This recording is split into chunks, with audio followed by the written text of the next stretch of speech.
again, another. What do we think of that? What did you all think of that? I'm sure that the Canadiens fans are devastated and the trolls are excited.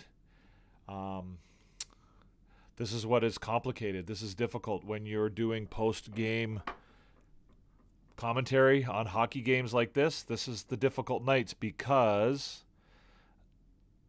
what are you supposed to talk about? What are you supposed to talk about? 8-2 loss, Montreal Canadiens to the Seattle Kraken. The Canadiens just got dummied. But I think there's more to this game than meets the eye, and I think I need to talk about that.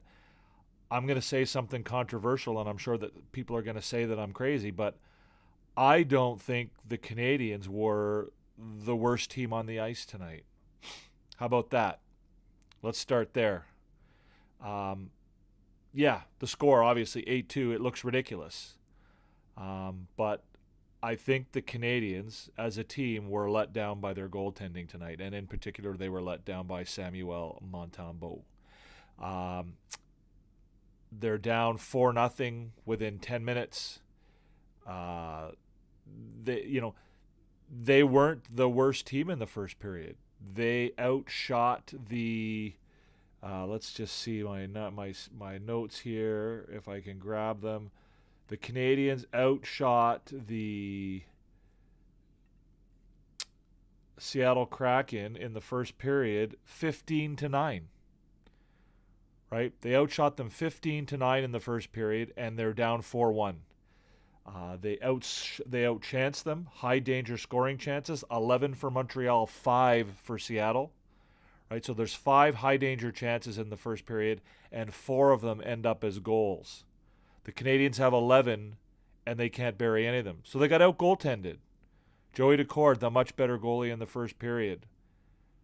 They were let down by Samuel Montembeault in the first period.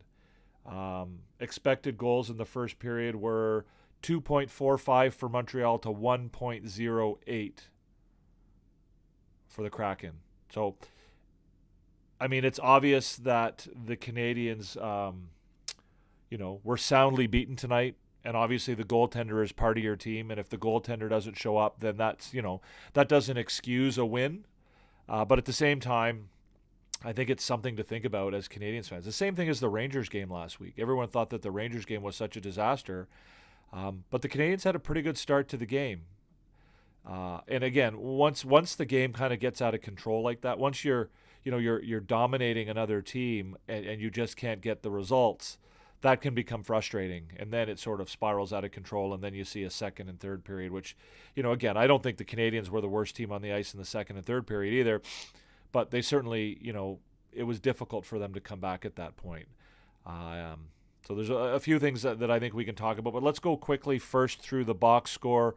I'm not going to spend a ton of time on it just because why? Why would we spend a ton of time on it? It makes absolutely no sense to spend a lot of time on this. So we have goals from Jamie Alexiak, from Burakovsky and Stevenson. We have, let's just go through it here. Let's go through it real quick. Alexiak from Burakovsky and Stevenson, then Riker Evans from Jordan Eberle and McCann, Jaden Schwartz from Chandler Stevenson, and Oliver Bjorkstrand from Jaden Schwartz. 10:33 into the game, the Kraken are already up 4-0. The Canadiens kind of make it look interesting in the first period. It looks like they might actually be able to do something in this game. Cole Caulfield scores his 9th of the season, 9th in 10 games. One of the bright spots in the game. It looks like maybe Montreal, going into the second period might have a chance. But again, a minute 32 into the first period, they're shorthanded. And again, Montembeault just kind of shits the bed again. So, again, I don't want to jump on Montembeault. I don't think that Montembeault is a bad goaltender. I don't think that this game means that he's a bad goaltender. I think what it means is that he's a young goaltender and that he's inexperienced and that he's going to struggle. He's going to have bad games. He's not a guy who's going to go out there night in and night out and be amazing. That's something that he needs to work towards. So I don't think that this is a, throw Montembeault in the garbage situation. But tonight, in this particular instance, he let the team down. He was the guy on the ice who didn't get it done tonight. He was the anchor. He just wasn't good enough. And Primo, not much better, maybe a little bit better for a while when he came in the game. But again, so Montour scores his first of the game from Bjorkstrand and Stevenson, and then Montour scores another one at 8:44 of the second period to make it 6-1 from Alexiak and Schwartz. And then the third period, the game's kind of over by then. Again, when Montour scores that fifth goal, any hopes of the Canadiens, sort of putting something together at that point kind of falls apart. I don't agree with that, Jamet. We can talk about that, but I don't agree that the defense wasn't doing their part. Monty didn't have the defensive help tonight. Again, I think that's not borne out by the facts, and that's not borne out by the statistics. Montembeault was the problem tonight. We can have a look at that in a second. Third period, Montour scores his hat-trick goal, another power play goal from McCann and Stevenson, and then Tolvanen scores from Mahura and Beniers before Josh Anderson puts one in just to, again, a meaningless goal, but a goal nonetheless. The Canadiens, just to get you guys clear and to talk, to respond to a degree to the comment just made there by Jamit, the Canadiens in that game tonight outshot the Seattle Kraken 30-23. They had 19 high-danger scoring chances versus just 13 for Seattle. And they were 5.04 expected goals to just 3.18 expected goals for Seattle. So in every aspect of the game, other than the scoreboard, the Montreal Canadiens dominated the Seattle Kraken tonight. I don't say they dominated, but they certainly were the better team. And again, in the first period, when it really counted, the Canadiens outshot Seattle 15-9. They were 11-5 advantage in high danger scoring chances, and they expected goals for 2.45 to 1.08. So again, those are things that I want to look at. We can talk a little bit more about Montembeault and whether or not the defense let him down. I don't think there's nothing that I saw in that game tonight to indicate to me that the defense let him down. Montembeault just didn't have his game tonight. And again, it's not a suggestion that he's a bad goaltender. I think he's a good goaltender. But he just didn't have his A game tonight, and that was too bad. The next thing we'll look at real quickly, again, I'm not going to spend a ton of time on this, is our A team. Tonight's A team is Uri Slafkovsky, Cole Caulfield, Lane Hudson, and Jake Evans. Again, it's kind of hard to pick an A team on a night when you lose 8-2. The A team is our version of the 3 stars. Slafkovsky had a really, really good return to the lineup. Statistically, he was the best offensive player on the ice. He looked really, really nice out there. I thought he had a good game. He was involved. Looked excited to be back on the ice. If you saw his interview this afternoon with the media, you could tell there was a little extra pep in his step to get back in the lineup, and he certainly was ready to get back in the game. Cole Caulfield, like I said earlier, scores his 9th goal in 10 games. He's now tied for the league lead. This is what we've been waiting for from Cole Caulfield. Obviously, I don't think he's going to be able to score a goal per game for the entire season. But again, Jamin, we can have that argument here in a second, but unless you can provide me with evidence of that, all of those goals were scored from long distance, right? Montembeault played terribly tonight, right? You can try and excuse it all you want, but the defense wasn't the problem. But again, I'm happy to go through the statistics with you in a minute if you want to just hold on a sec. Lane Hudson, again, I thought he struggled a little bit, sort of the first half of the first period. He just kind of looked out of sorts a little bit. Wasn't, doing the things that he normally likes to do. He was kind of off his game, but then he just kind of turned it around. And, as you saw by the end of the game, the fans were cheering every time he touched the puck. And there were a couple chances. There was one power play where he went in all by himself, and he, basically created a really good scoring chance on his own. And Jake Evans just continues to be arguably the most consistent performer on the team. He's there every night. Obviously he's not, the elite talent or the superstar guy that you're looking at, to be that guy. But again, he's playing solid. He's been contributing offensively, and he's just, you saw that in the second period, late in the second period and early in the third period when, the game appeared to be all but over. He was the catalyst to try. He was out there. You could see he was trying to get them going again. He was throwing the body around.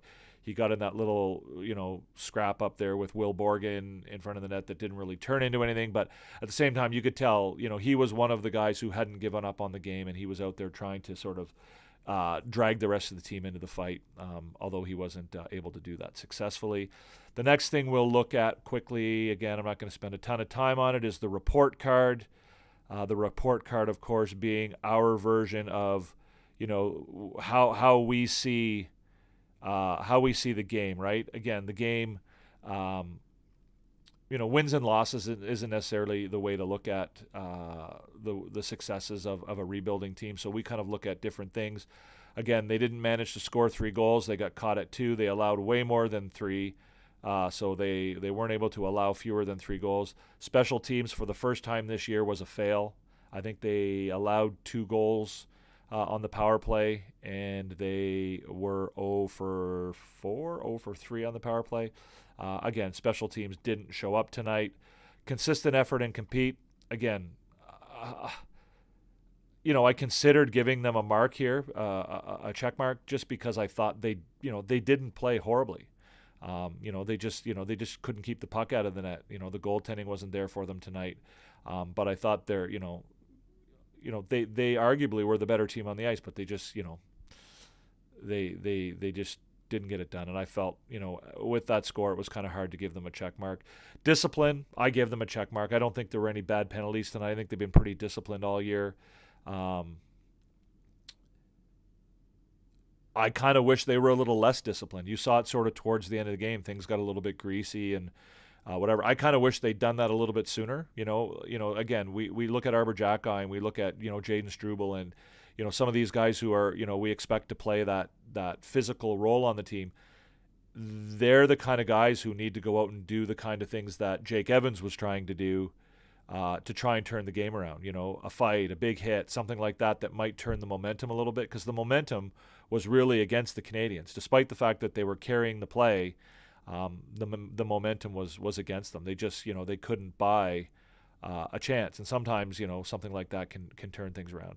And enjoyment's kind of a little bit of a wishy-washy thing. But again, I don't think they were having a good time out there tonight. So I don't think they get a check mark on that front. So again, it's an 8-2 loss for Montreal. I don't think the score is indicated.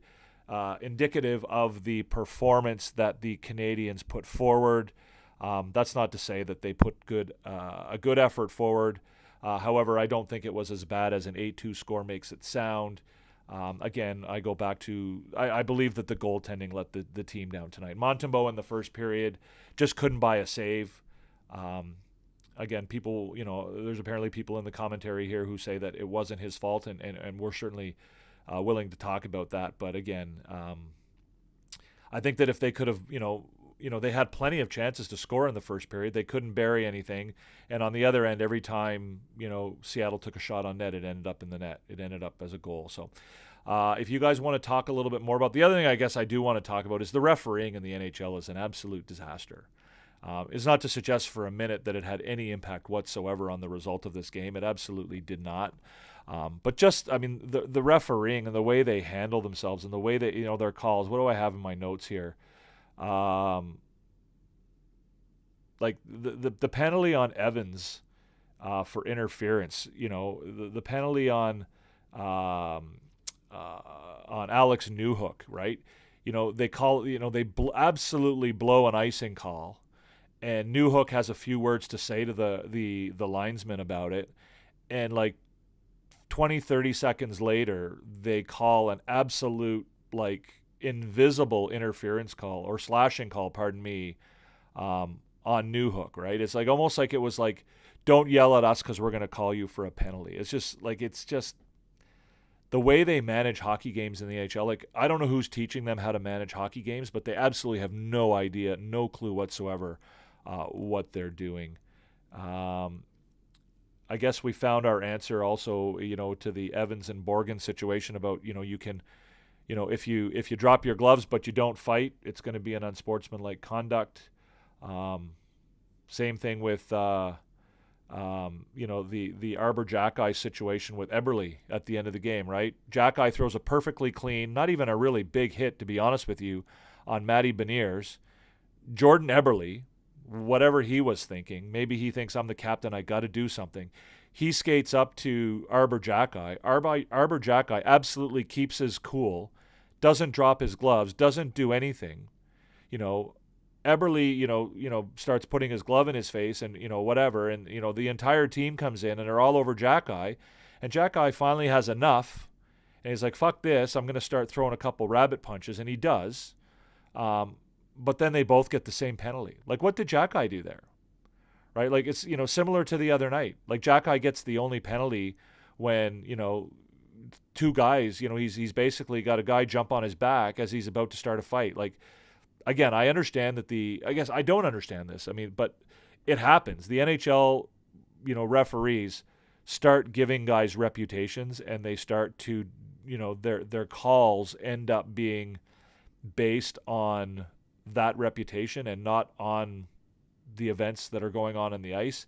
And it's just a complete joke. And this league will never make the next move, to join, other leagues like the NBA and the NFL, and even MLB until they can sort out the way they officiate their games. Because it's a bush league thing in the NHL.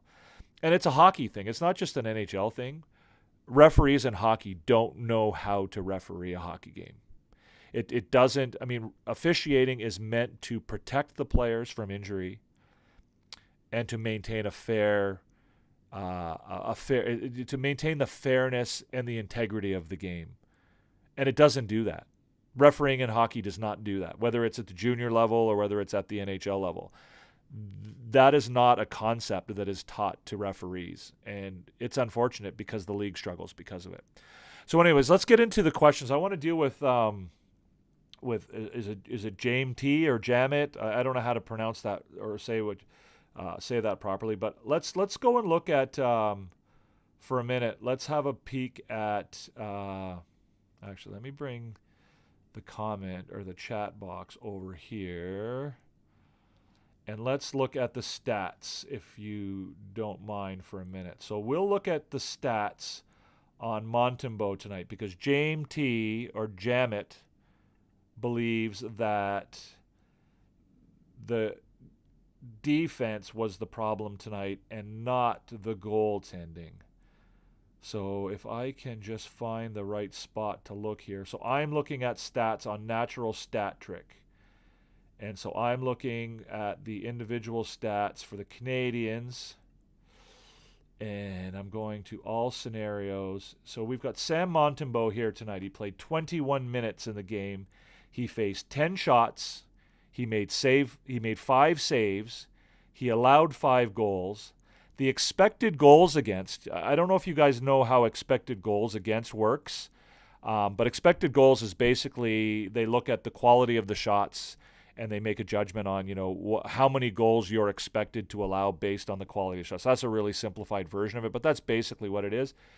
The expected goals against for Samuel Montembeault, so the quality of the shots against him tonight, they would have predicted 1.12 goals against, and he allowed 5. So the idea that he was facing tough, complicated, difficult shots because the defense was letting him down just isn't borne out by the statistics, right? All right, we'll call you James. Right? So again, his expected goals were 1.12. He allowed 5, right? High danger shots against, 5. He allowed 2 high danger goals. So of the 5 goals he allowed, 2 of them were deemed to be high danger goals. One was deemed to be a medium danger goal, and one was deemed to be sorry, I'm lying to you. 2 of his goals were deemed to be high danger goals. None were deemed to be medium danger goals. and 3 of the 5 goals that he allowed were deemed by Natural Stat Trick to be low-danger goals. His low-danger save percentage was 0.25. He faced 4 low-danger shots, and he let 4 of them in the net. Sorry, he faced 4 low-danger shots, and he allowed 3 of them into the net. Okay, but they weren't, James. They weren't. The defense that you're looking at did not, if you think that the defense was bad, well, the statistics tell us that that bad defense didn't result in dangerous scoring opportunities for the other team, right? It resulted in a minimal number of shots because we know that they only had 23 shots all game. And we also know that they didn't result in any high danger scoring opportunities, or very few. Right? So if the defense was terrible, if they were out of position and they were, not doing the right things and they were letting Montembeault down, then the statistics would tell us that he faced a ton of high danger shots. He didn't. Right? He faced 5 high danger shots, 1 medium danger shot, and 4 low danger shots. Right? That's not a lot. Right? So if the defense was terrible and they were playing badly and they weren't, playing the defensive zone and all this stuff correctly, we would see different numbers. We don't see those numbers. Right? So on the 5 goals that Samuel Montembeault allowed into the net, do you know how far away the shots were taken? An average of 40 feet. So on the 5 goals, the distance that the puck traveled before it went in the net on the 5 goals that he allowed was 40 feet. So I'm not buying the fact that the defense looked bad tonight. I don't think they did. Did Slav make a clean hit? A clean hit? Probably not. I mean, I think it's a legal hit. But when you're down 8-2 with 5 minutes left in the game, or less than 5 minutes left in the game, I don't think you need to make that hit, and you certainly don't have to finish him off by pushing him into your bench. So I would say no on that. I mean, similar to the Trouba hit, right? The timing of the Trouba hit was part of the problem. The reason it was dirty is that, you're up 5-2 with, I don't know how much time was left in the game, but I think it was in the last 10 minutes of the game, and you're throwing bombs out there. So I mean, if you want to talk about it being, legal, yeah, it was probably a legal hit. It was legal in the sense that it fell within the rules and there was no penalty from it, and there should have been no penalty from it. But again, things were getting a little bit heated at that point too. All right, no worries. All I'm trying to say is there were moments where the defense was nowhere near the net and Seattle scored right in front of him. But that's not true, Jamit. The average goal distance was 40 feet. So give me an example of a goal where Seattle scored right in front of him. Right? Like the first goal, let's go back. So let me get my notes going here. So the first goal, stand by. Alexiak, saw shot from the point, deflects off Mike Matheson. So Alexiak shoots from the point. It deflects off Matheson, who's way up. It's not like he's directly in front of the net. The puck glances off of Matheson, who's up at the face-off dot almost, and Montembeault lets that past him. Right? That's not a defensive issue. Right? That's not a defensive issue. Yes, I agree with you. I agree with you on the Jack-Eye goal. On the 4th goal, Jack-Eye, misreads the play. He tries to pass it behind his own net. It gets picked off. But the second goal is Riker Evans, another shot from the point, and it just goes in the net. Montembeault is not tracking the puck in any way, shape, or form. It's not a hard shot. It's a floater. It's a light wrist shot. Riker Evans is just putting the puck on net. Yes, there's some traffic in front of the net, but he's not tracking the puck at all. So there's no defensive letdown there. Right? What could the defense have done in that particular scenario? other than maybe clear the front of the net a little bit better, right? So again, it's not a situation of the defense being in the wrong position in that play, right? So that's 2. 3, Jaden Schwartz. Stevenson goes behind the net and passes in front. Schwartz buries it. Yeah, I mean, that was on the power play. It's hard to argue that he, again, I think he probably could have saved that one. But again, I'm not gonna argue too much about that one. The 4th goal, terrible turnover. I'm reading this from my notes from during the game. Terrible turnover by AX72 by Jack-Eye. Schwartz intercepts the puck behind the net. He passes in front to Bjorkstrand, and Bjorkstrand beats Montembeault with a quick shot. I agree with that. But again, it's not a positioning problem. It's a turnover, right? Jack-Eye turns the puck over, and they score a quick one. So then you got the Caulfield goal, and then the second period, the first goal of the second period, you've got Montembeault, a Montour from Bjorkstrand and Stevenson. Again, another weak goal. It's another shot from the point. It's another soft shot from the point from Montour. It's one that he absolutely has to save. So 3 of the 5 goals are very, very weak, right? Very, very weak. You could argue that the 4th one, not really his fault. You could maybe argue that the 3rd one isn't really his fault. But certainly the 1st, 2nd, and 5th goals are very much his fault. And nobody else to blame. And the idea that, they were out of the defense wasn't out of position in any of those plays, any of those goals. One was a power play goal, right? So again, I don't know what you expect the defense to do on that play. One was a bad turnover by Jack-Eye, but it's not. He wasn't out of position. He just made a bad pass. He misread the play, right? The defender peeled off him, and instead of keeping the puck, he tried to pass, and the defender intercepted the pass. But again, I mean, I think it's important, James, because it's easy to blame things on the defense, but you need to be able to actually go and look at it, right? You need to be able to go and study it and look at the defense, look at the stats and look at look at what really happened, right? So it's easy to say, well, the defense sucked tonight because we lost 8-2. But the reality is that they didn't, right? Montreal dominated the Seattle Kraken in expected goals. They dominated them on the shot clock, and they dominated them on high-danger scoring chances tonight. So that, to me, is not an indication that the defense struggled.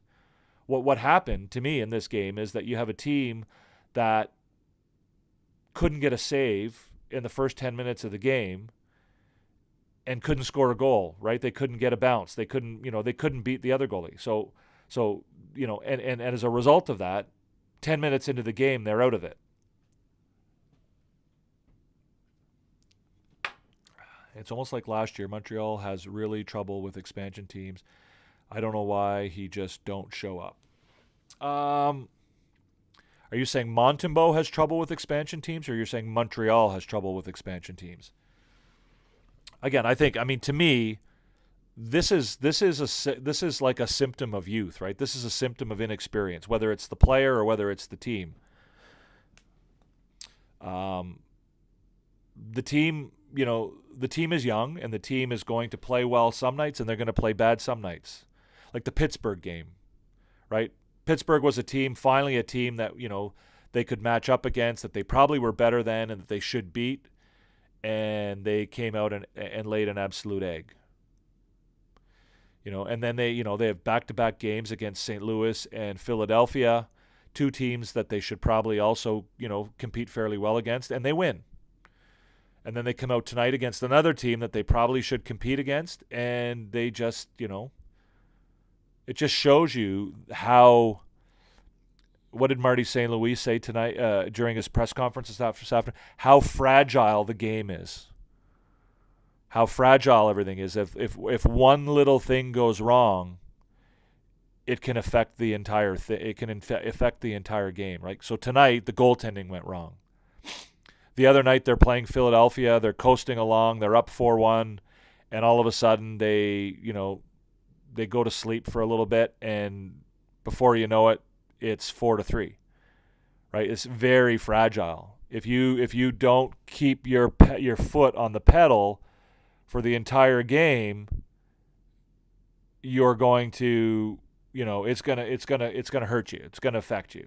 And tonight, that one little thing, right? Everything else seemed to be pretty decent tonight, but for 10 minutes the goaltending wasn't there, and they couldn't do it. The Lane Hudson chats at the beginning was insanely close.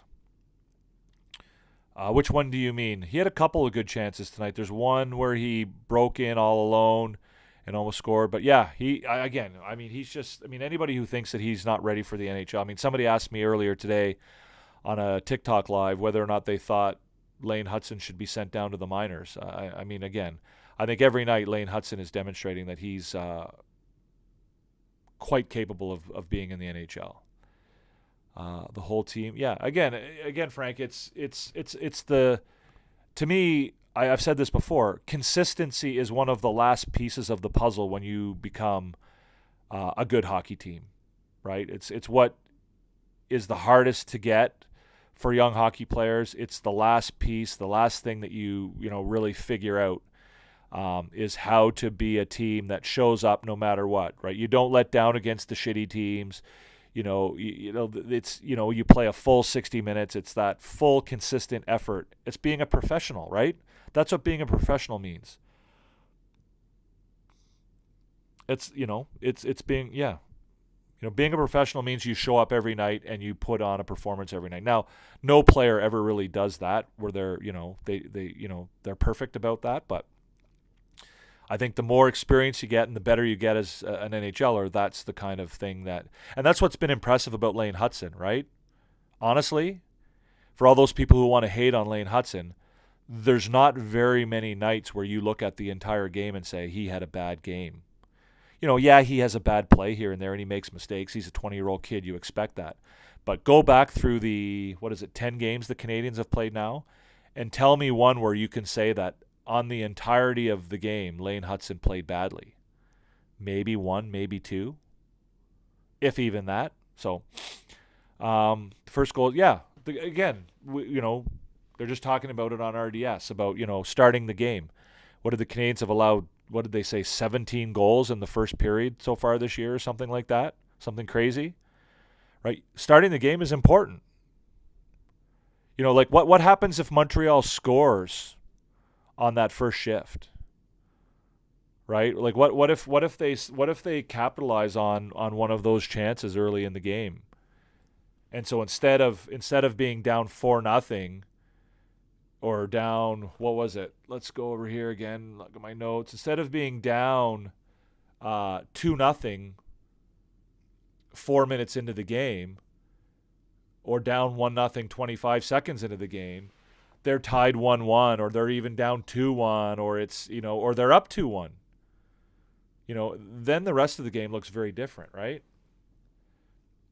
Seattle is starting to play good hockey these days. Yeah, they're a good team, but they didn't play well tonight. NHL predictions. Don't kid yourself. Like that. They obviously scored their goals and they capitalized on their chances, but this isn't, if I'm a Seattle fan, I'm not looking at this game and saying, "Oh wow, my team's awesome. We're ready for prime time." That's not a game they're going to win most of the time. Right? They're not going to beat the New York Rangers that way. They're not going to beat the Colorado Avalanche playing that way. They're not going to beat the Canucks, the Oilers, the Star. They're not winning that game very often playing the way they did. Caulfield did get his 9th goal. Yes, Frank. There are some positives, I guess. Like I said, we have Cole Caulfield was part of our A-team tonight. He was the first member of our A-team. I thought he looked good tonight. I think that the work that he did last year is really paying off. If you watch, sorry guys, my back's bothering me, so I'm just going to lean back a little bit.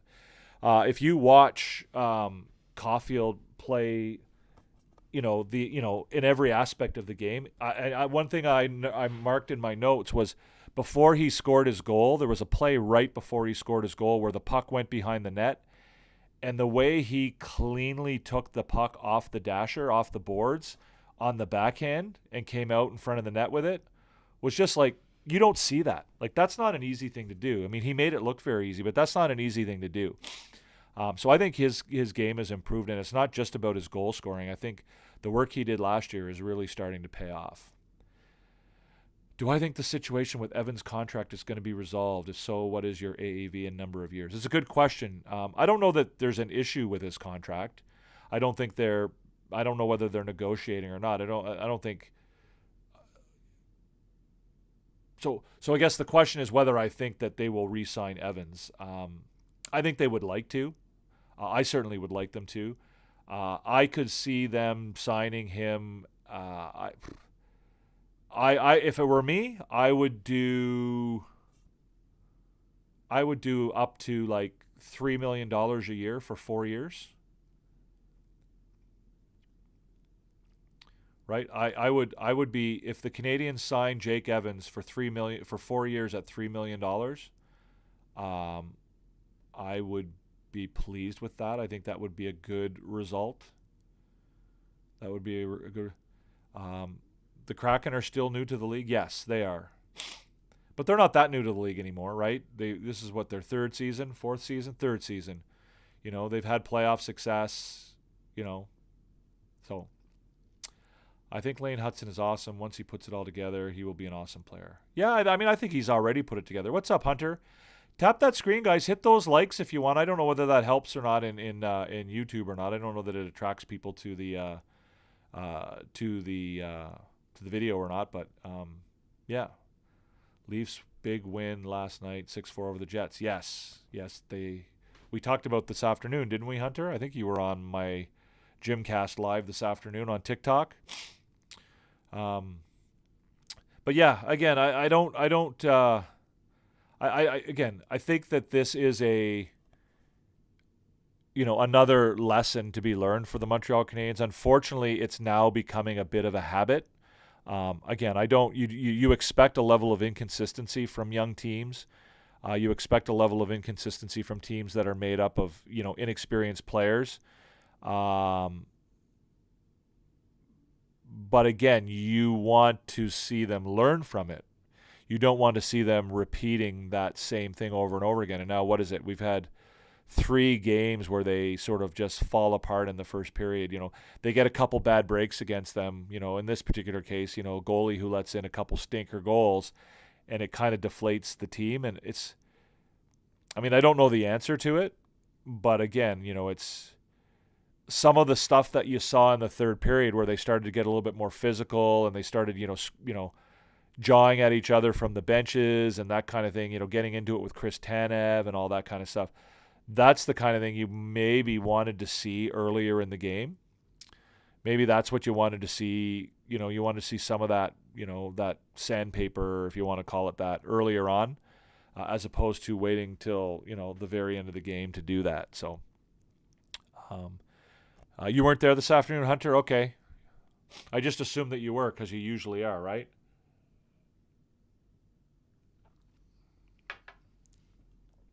Anybody else have anything else to talk about? What else do we want to talk about? Do anyone want to talk about the referees? What else? I just have a look at my notes here and see if there's anything else that stood out to me. The face-offs. Face-offs have been a problem for Montreal this year. What did we see they finished at tonight? The face-offs were 54% to 45%. I think the Canadiens have struggled a little bit in the face-off circle so far this year.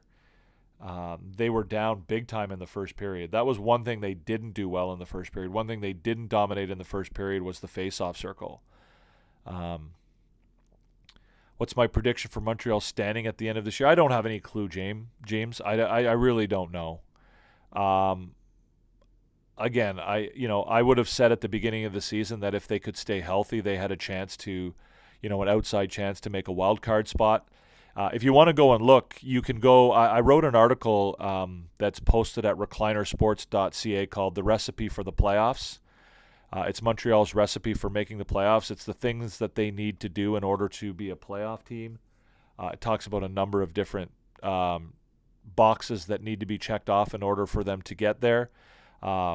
Please go check it out. Comment if you have any comments on it. I think you can comment on the reclinersports.ca website. Go check it out over there.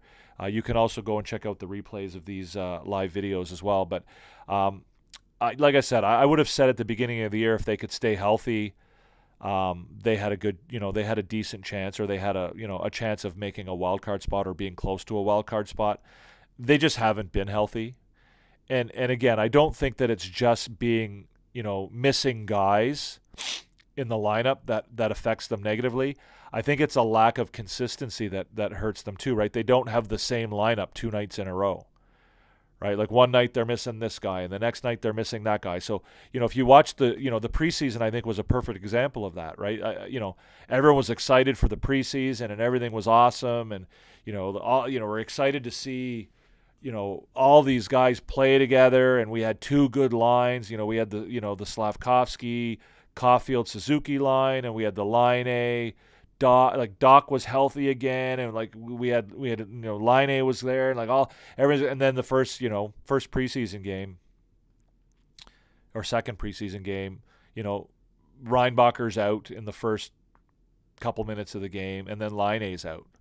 So then the whole training camp gets thrown into disarray, right? Like Doc is preparing himself for the last month to be on a line with Line A, and he's all excited to do that, and it's just, and then all of a sudden it's just everything's just thrown into turmoil, right? Like everyone talked about how Joshua Roy was so bad in training camp, and it was like, well, he never had the same line mates for more than a day or two, and I think that affects the team too in the regular season when you're one night you don't have Slavkovsky, and then the next night you don't have Caden Gooley, and you don't have Patrick Laine for the entire first 2 or 3 months of the season. So it's tough. Do I think sending Primo down to the Rocket for conditioning would help him? Based on what? Why would you do that, Frank? What's he done to earn a demotion to the AHL? Like what? I don't understand that question. Anyways, sounds good, James. Yeah, go check it out. Thanks for popping by, man. I think you're new to this, unless you're using another name on other social media outlets. But yeah, thanks for coming by. We also do stuff on TikTok. Yeah, it's great. I appreciate your comments, and I appreciate the discussion. But again, I don't Frank, you come with some weird stuff to me sometimes, man. It kind of comes out of the blue. What is it that you see about Caden Primo that has you so concerned that you think he needs to be sent down to the minors? I don't quite, was there something tonight that you saw? I mean, Primo was not the problem tonight, I don't think. I don't think he was a problem against Philadelphia.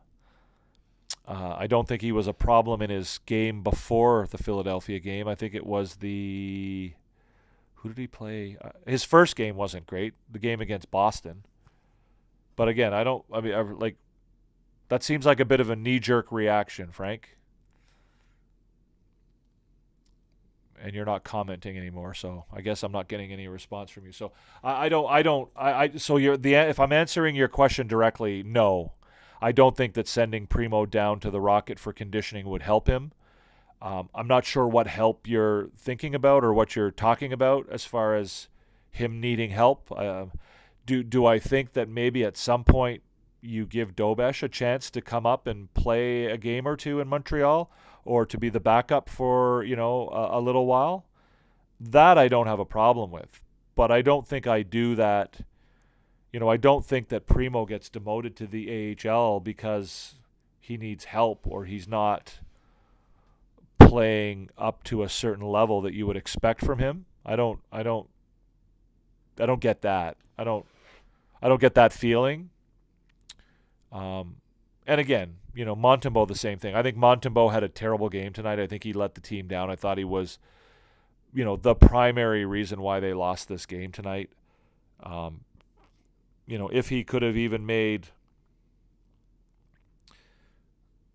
half the saves you would have expected him to, I think that the Canadiens probably would have had a much better game. They would have been in it after the first period. The game wouldn't have been over right off the bat. And I think that you would have seen a different result. But yeah, I don't think that means that Samuel Montembeault is a terrible goaltender. It means that he's young, he's inconsistent, and he had a really bad game. It seems to me he has no confidence. Again, I don't see that, Frank. I don't see that with my eyes, and I don't see that with the stats. Right? I don't see, Caden Primo, what are we what are we talking about? So Primo, how do I do this? What's the best way to do this? I can look at players, goalies, Caden Primo. How do I find you, Caden Primo? Samuel Montembeault, Caden Primo. So Caden Primo, he has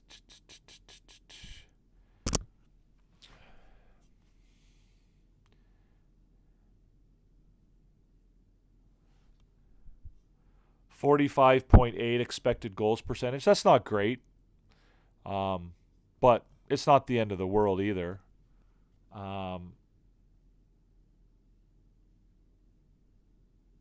Yeah, I don't know. I mean, I don't see any type of panic inducing issues with Caden Primo. I don't know how you can. I don't know what you're seeing that's making you feel like he has no confidence. I thought he looked fine tonight. You know, he came in a tough situation. He allowed 3 goals, I guess, in the when it all came down to it. I think Primo's been a very good goalie, right? I thought he played very well last year after the trade deadline. After Jake Allen went to New Jersey, I thought he played really well. And I feel like he's played decently this year, with the game against Boston being the negative, the black mark, or the poor performance. I think he's been fine in his other 2 games, and I thought, so tonight he allowed 3 goals, I guess. 2 of which were just kind of like they didn't really matter at the end of the game. Obviously, I think there were issues with him letting those 2 goals at the end of the Philadelphia game. That wasn't ideal. But again, I don't see sort of a concerning lack of confidence from Caden Primo that would lead me to, consider sending him down to the minors, whether it's for a conditioning stint, which, would be completely fabricated. He doesn't need conditioning. So, yeah, I don't see that. I don't see that at all. Anything else we want to talk about, guys, before we end it? I think that's pretty much going to be all. We didn't spend a whole lot of time reviewing the game just because, there's not really much to talk about. The Canadians, they go down 8-2. Really tough first period. They dominate the Seattle Kraken in the first period, but for whatever reason, they're down 4-1 despite, dominating in every aspect of the game for the most part. They can't get a save from Samuel Montembeault. Samuel Montembeault kind of lets them down. Conversely, they can't score either. So, you can't blame everything on Montembeault. They have multiple chances to score. I think they had 15 shots on goal in the first period, and they can only manage 1 goal. There's a couple breakaways. There's a couple posts. Like, there's everything goes. I don't know how many shots. You'd have to look that up, Frank. But again, I don't think it's like so. There were. Let's see, Frank. Caden Primo tonight had 3 goals on. Again, I'm not going to suggest that he had a great game tonight, but he didn't, stink it out either. You bugger. Where are we going here? Canadians individual. Tonight, Caden Primo allowed 3 goals on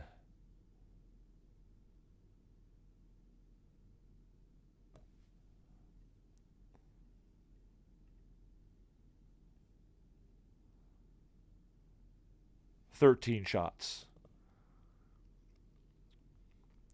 So again, that's not great, but it's not a matter of whether you're telling me that has a crisis of confidence to the point where he needs to go down to the minors.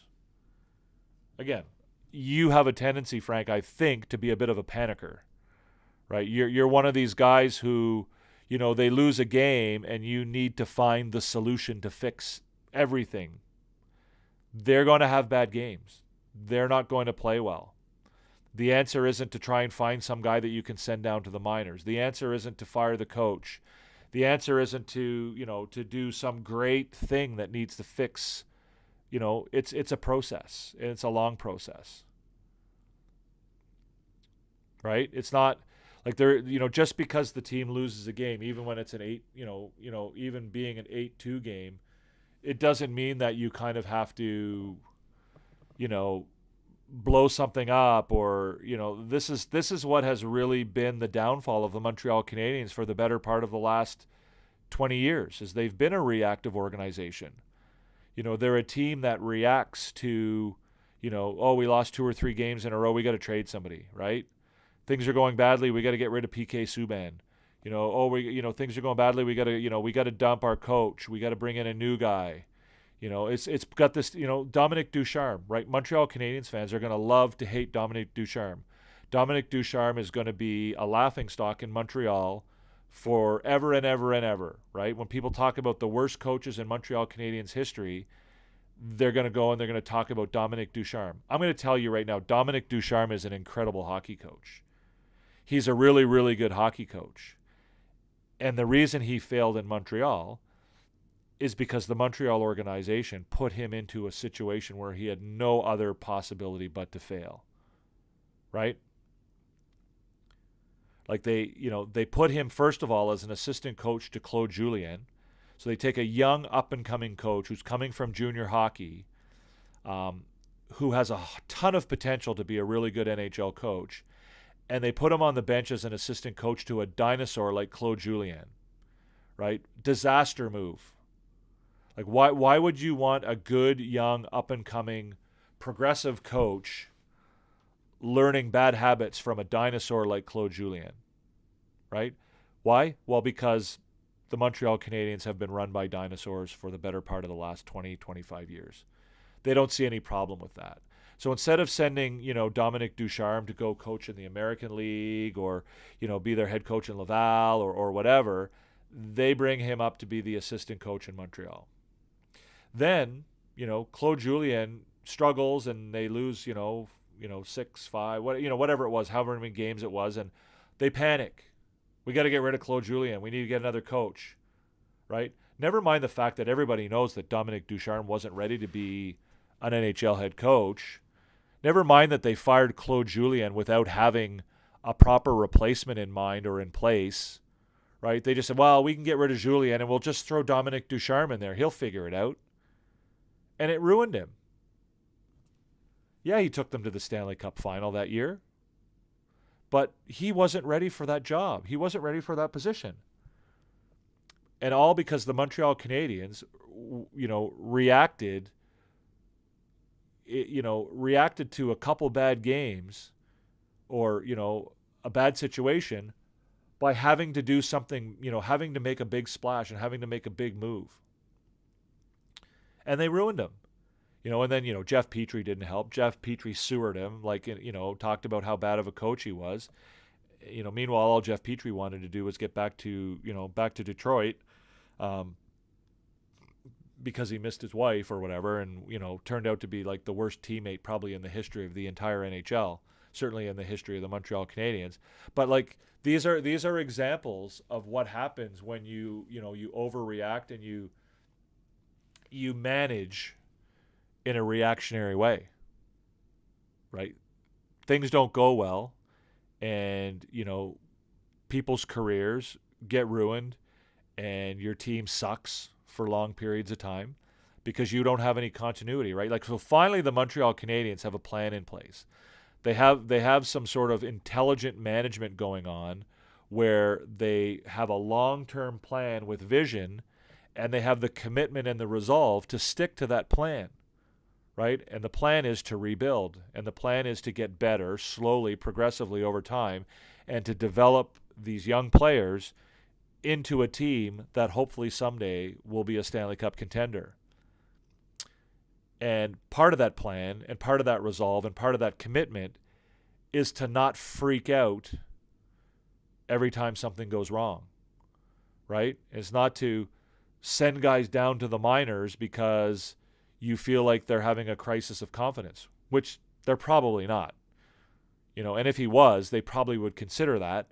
But certainly the coaching staff is a lot closer to that situation than you or I are, Frank, to know that. But again, part of that resolve and that commitment is to make a plan and to stick to it and to not just freak out every time something goes badly. So you too, Frank, thank you for coming. I appreciate it. I enjoy the chat as usual. I think I'm probably going to end things here just about right about now anyway. Anybody who was in the live, anybody who commented, I appreciate it. I hope I answered everybody's questions. I tried my best. If you are watching this live, make sure you hit the subscribe button and that you hit the notification bell. If you're watching this on a replay, I ask that you do the same. Please subscribe. We're somewhere around 85 or 86 subscribers now. We've been doing this for a couple weeks. We'd like to try and grow our community. All you got to do is just hit that subscribe button, hit the notification bell. We go live, Habs After Dark. That's what this show is called. We do Habs After Dark every night after the Canadiens games, 15 minutes after the final horn. We go live. It takes me about 15 minutes to get myself organized and do all the graphics and the overlays and all that kind of stuff. But we do that every night after the games. I shouldn't say every night. There's going to be a few games that I'm not able to make it from time to time, but it's most nights we will be doing it. I think we've done 7 or 8 of the 10 games so far this year. But yeah, come on by if you're watching on the replay. If you want to watch it live next time, like I said, show up 15 minutes after the game. If not, I love you watching the replays as well. Hit the thumbs up, give us a like, subscribe, tell your friends. We also have content on other platforms. We have content on TikTok. We haven't been really posting a lot of content on TikTok, but we do occasional less formal live sessions than this one. We're also on Discord. We have a Discord server if you want to join over there. We just started that server, so we're trying to get that growing. We also have Instagram. You can obviously check our content out on Instagram. And we also have our new website, reclinersports.ca, which is where we post most of the written content that we do. Articles that I've written, hopefully down the road, articles that other people have written. Like I said, we have one up there right now called The Recipe for the Playoffs. If you want to see what that's all about, check that out. So that's pretty much... Oh, Twitter. Twitter, we're also on Twitter. I've been doing quite a bit more stuff on Twitter. I'm not a big fan of Twitter, just because I don't think it's a great place to be. But we are posting some stuff there. If you do want to follow us on Twitter, that'd be great too. So all of that to say, very long-winded, thank you for coming. Thank you for joining the live, whether you're here. Thank you for joining us on Habs After Dark, whether you're here live or whether you're watching it on a replay. I really appreciate it. Make sure that you subscribe. Make sure that you hit the notification bell. Make sure that you check us out on the other social media platforms. And make sure that you come by and check us out after the games. Thank you, NHL Predictions. Thank you for coming as well. I really appreciate it. Like I said, Habs After Dark. Every Montreal Canadiens game, 15 minutes after the final horn. We're here. Hopefully you'll be here, and hopefully we can have a chat next time. Thanks again. We'll see you in the next one, and have an awesome rest of your night, and we'll see you in the next one. Peace. Hoffman, Monahan parked in front. Docks to Caulfield, fires, scores! You are about to enter Habs After Dark with Recliner Sports.